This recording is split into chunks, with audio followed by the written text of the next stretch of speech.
In this video, I'm going to be ranking the difficulty of getting to each of the remaining states I haven't been to in the US. Now, as far as international trip goes, I might be going internationally in the spring, like May 2026. Maybe it'll even be to Israel. I don't know. Also, I hope to study abroad January 2027. But this is just for the US, and I actually wonder how many countries I'd be at by the time I reach, my 50th state mark. But I have 11 to go to, and they also are some of the toughest 11 to get, which in a way makes sense. But it's not like the Northeast, where if you've never been to the East Coast before, you can legitimately get like 10 states without even trying. And I'm being so serious too. You're flying to Doles and you go up a Northeast road trip, and then you go out of Boston, you're already getting Virginia, Maryland, probably Delaware, and Pennsylvania, New Jersey, New York, Connecticut, Rhode Island if you want, and Massachusetts. And then the northern New England states aren't even that far away. It does not work like that out west. I'll tell you that much. The states get exponentially bigger, and the population is also a lot more sparse. And some of the biggest areas on the West Coast are the areas I've been to. Now, because I've been to, at this point, every single state to the east of Mississippi, my 39th state, which was Alabama, clinched that. West Mississippi River, though, I've still been in some of the biggest states. I've been to California, Oregon, Washington, Nevada, and Arizona. So pretty much the Pacific states in that region. I've also been to Colorado before. Wyoming and Nebraska were two tough states that I did manage to get already, which was good. I've also clinched the entire row of states that border the Mississippi on the west, through Minnesota, Iowa, Missouri, Arkansas, and finally Louisiana. Again, Louisiana was a 38th state, Missouri 37th, so some of these are, more recent developments as compared to Arkansas, which was actually my first state west of the Mississippi, and I think wound up being like my 16th or 17th state overall.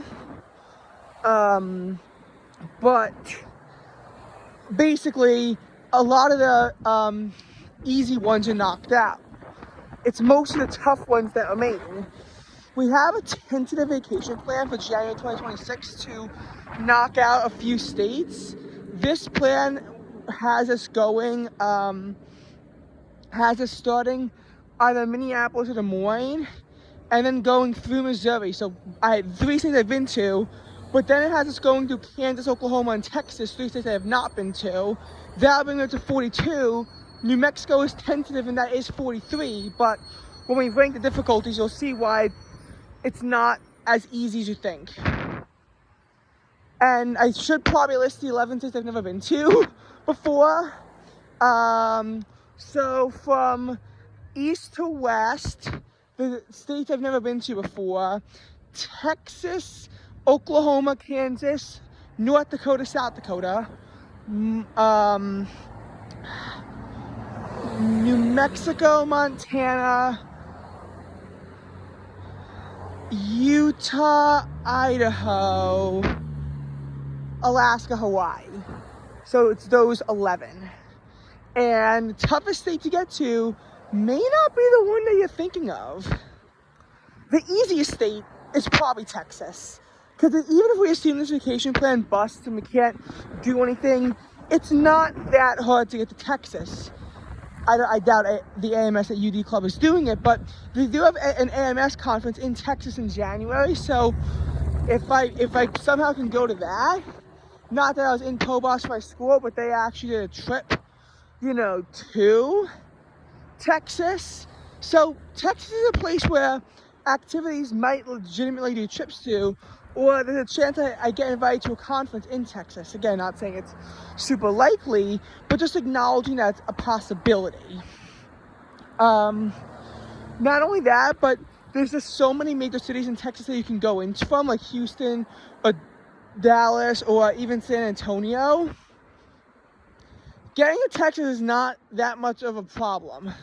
It's pretty easy to get to Texas, so it's probably the easiest state, and it also might be the only state I've been to that I've never been to that I've been legitimately close to since, like, we actually were low-key thinking about going to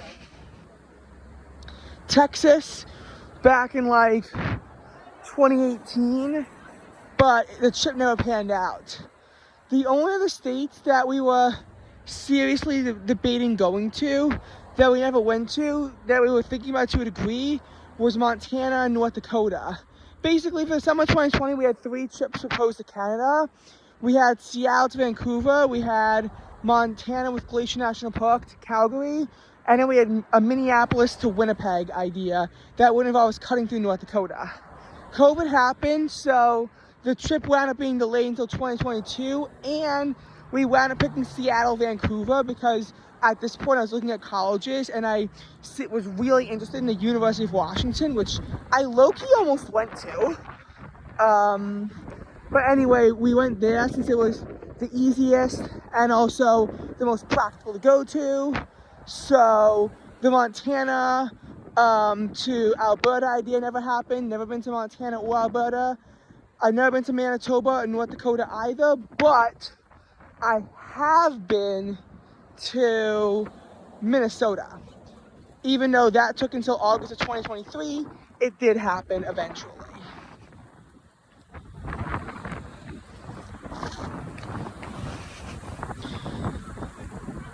Oh my god, I can't believe I'm actually gonna make this trip out to Route 2.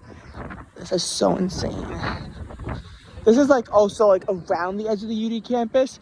Past this point, you're like totally off campus at this point with how far out I'm going. Like, at least that's a trail that sort of is a symbolic end for campus and not campus. So you get a tour of what it's like east of campus. This would be nice for you, at least. For me, Texas is the easiest state for me to get to by far. Now, of the other states for me to get to, the next easiest, probably Kansas, if I'm being honest. Kansas is probably the next easiest state for me to get to out of the states I've never been to before. And the reason as to why I say Kansas is the next easiest is because it's relatively easy to get to Kansas City, and there could be stuff to do in Kansas City. And I know Kansas City is mostly in Missouri, but there is that part of it that's in Kansas, and it can't be that hard to get to. So like, if I'm in Kansas City, I'm sure I would get the Kansas part of it. So that's why that's the second easiest, because of KC. Otherwise, it's not super easy to get to the rest of it. But KC being practically on it is why it's so close. That's also why some obscure states, but ones that touch major cities, from a different perspective, if I was in a different part of the U.S., I consider like easy to get to. Like, it's relatively easy. Well, actually, it's a bad example because never mind. But like, New Jersey, Connecticut would be relatively easy because of New York City, and also Philadelphia for New Jersey. Again, the Northeast probably not the greatest example to highlight this point, but I digress. Mississippi and Arkansas are relatively easy to get to because of Memphis, even though they may not have the biggest cities themselves. Now, I have actually been to the southern part of Mississippi as well, but that's a different story. Relatively easy to get relatively easy to get the state of Kentucky through Cincinnati. Though they also have Louisville, it's probably the best example. It's tough to really say, but you sort of get the point.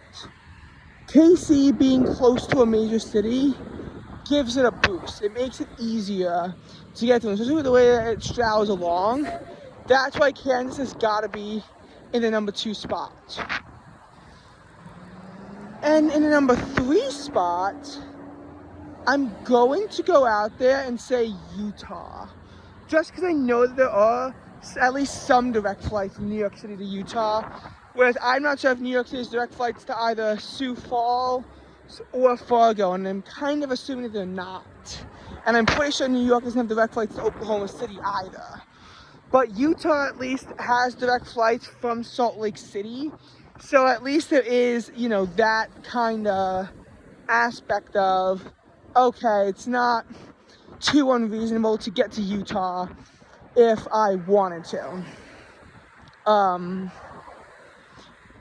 Although with Oklahoma City being like 5 times the size of Salt Lake City or something like that, so it's a bit of a surprising outcome nonetheless. But Salt Lake City, I guess, just has a bigger metro area, so Utah is also not a super tough state to get to. In the number 4 spot, I'm actually gonna put Alaska.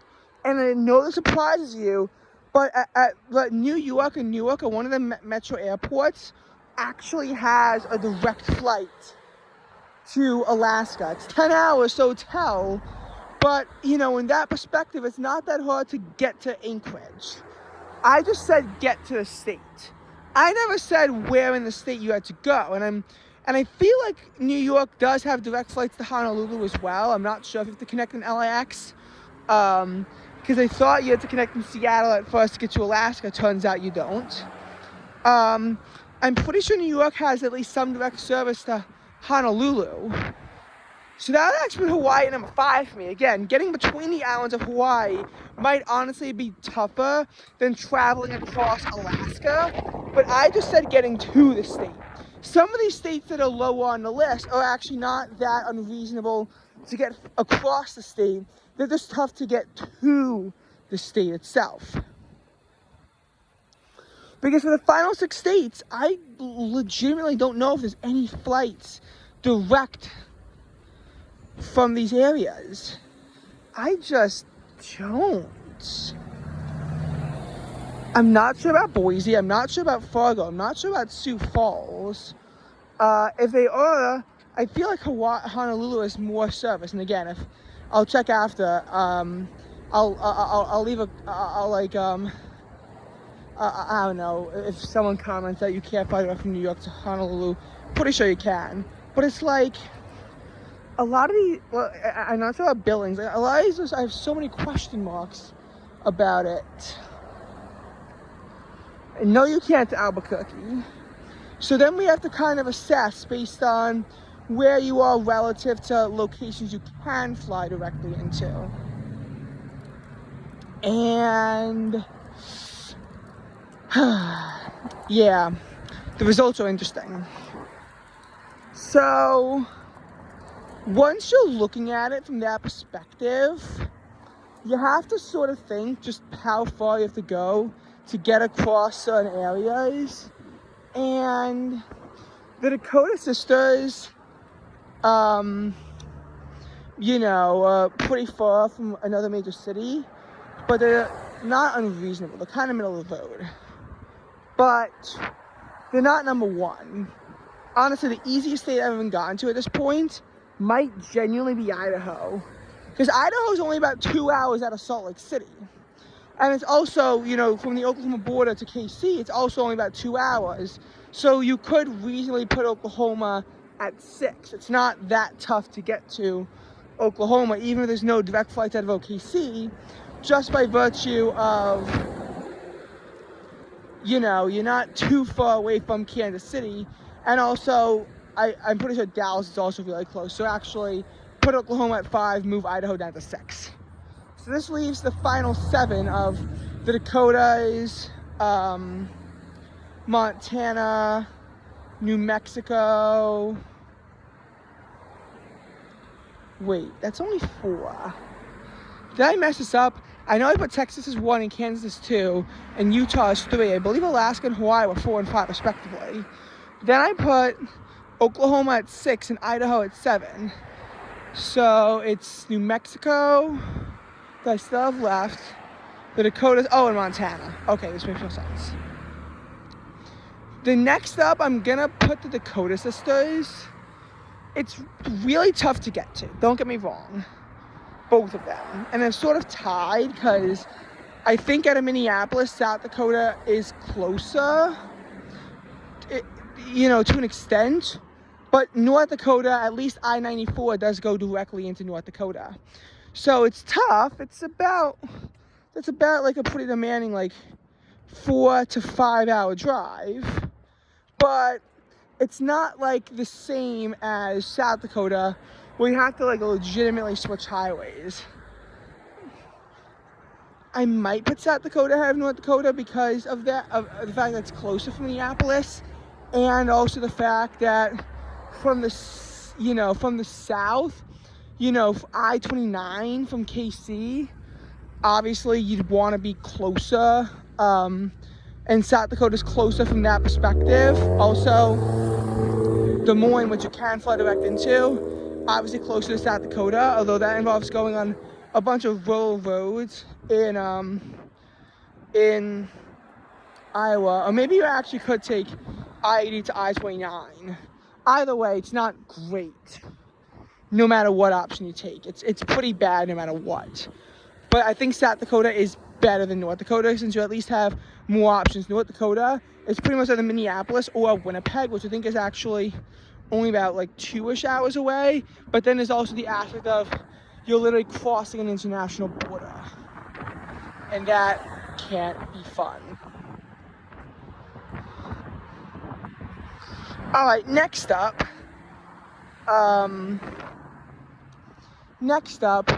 is